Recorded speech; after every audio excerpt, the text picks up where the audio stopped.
Ant-Man and the Wasp Quantumania. It's a lot to say about that movie. I'm gonna start with the good. The acting was good.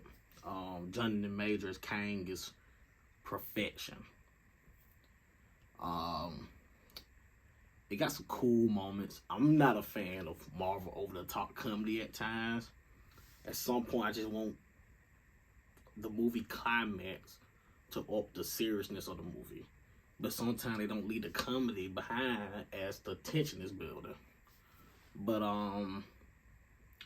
Marvel and CGI got a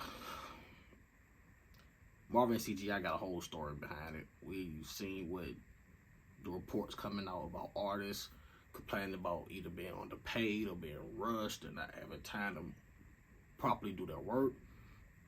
And so the CGI in this movie was inconsistent. There's moments it was great, good, bad. But Marvel have gotten to this realm of their CGI almost looking wonky, like cartoonish. You know, we said about Murdoch in this movie. We could say that about the way Wanda was killing the Illuminati members and Doctor Strange and Multiverse of Madness. It just almost looked wonky and cartoonish. And this movie sometimes did that, sometimes good. I didn't feel what I think I wanted when it came to Kang first appearance. He did feel like a big threat. He did feel like somebody I should fear. But it just fully didn't cross the line of, you know, and they're gonna have things they're gonna do with him in the future. You know, and it's a chance to show that, you know, they had a post-credit scene with him, man, teasing what's to come with the different variants of him. That for some people that's gonna look wonky. It's a way you can reveal that we know the multiverse is coming, and there are different variants of people, and actors have to capture playing that same character, but a bit different. And you gotta have that displayed on screen where it looks legitimate. It looks authentic.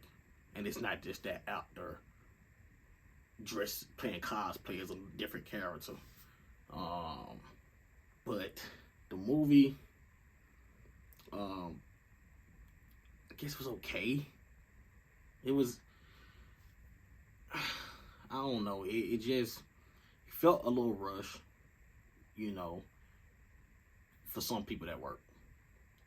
For me it worked. I was happy that we saw Kane within the first 5 minutes. I loved that it wasn't long before they was falling into the Conjure realm. You know, I didn't like the plot hole, and maybe someone could explain to me of them falling through the Conjure realm with the ants. But apparently the ants aged thousands of years with technology and everything, but the characters didn't age. And the ants was the key to defeating Kang. Apparently a swarm of super ants is too much for him to overcome. And the fight with him and Kang didn't last too long, but when it did, it was pretty solid. It was pretty good. It's called Ant-Man and the Wasp, but the Wasp at the time, the whole family is involved. So Cassie and Scott, I felt like had, you know, they got their proper screen time when it came to, you know, pushing their character. And but I feel like the Wasp, I feel like she kind of played the background light until the end when she came through and saved Scott from Kang. But our first watch, 5 out of 10. I think that's being generous. The post-credit scenes, the second one that seems like it's going to tie into Loki 2. My prediction of it is Loki has traveled back to find He Who Remained from the Loki season 1 before he became He Who Remained, before he started the Time Bureau, and because he knows he's going to need his help with the greater threat being Kang, or the Council of Kang. So I was happy to see that. MODOK, I ain't gonna say much about Modok and the CGI on him, man. Who he is in the movie, it just it was that. It was like going through the Taskmaster thing in Black Widow again. His arc of becoming a good character at the end was, he hated Scott, fought Scott in his daughter's bedroom, sent to the conjugal realm by Scott for Lord knows how long.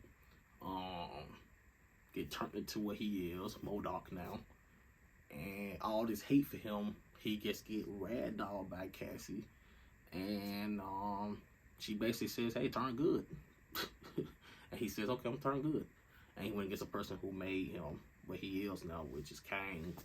So that's what it is. The jokes with Marvel, like I said, sometimes they land, sometimes they overdone.